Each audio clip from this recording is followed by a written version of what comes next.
තව අවුරුදු 100කින් අද වගේම දවසක් එනවා. එදාට බණ කියන මමත් බණ අහන ඔබත් කොහෙද ඉන්නේ? අපි නෑ මේකනේ. එදාට අපි කවුරුවත් මෙතන නෑ. එක්කෝ එදාට ඔබත් මමත් මේකේ පස් ගොඩක් වෙලා ඉඳි. එක්කෝ එදාට ඔබත් මමත් මේකේ අලු ගොඩක් වෙලා ඉඳි.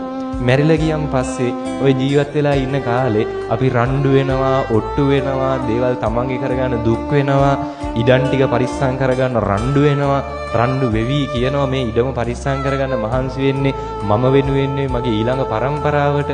කොච්චර කැප වුණත් කොච්චර මහන්සි වුණත් මතක තියාගන්න මැරිලා ගිහිල්ලා උපරිම අවුරුද්දයි.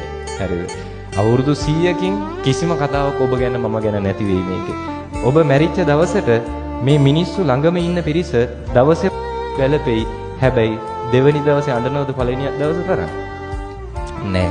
තුන්වෙනි දවසේ දෙවෙනි දවසේ තරම් අඬන්නේ නෑ. 7 දවස් එනකන් අඬ වැළපෙයි.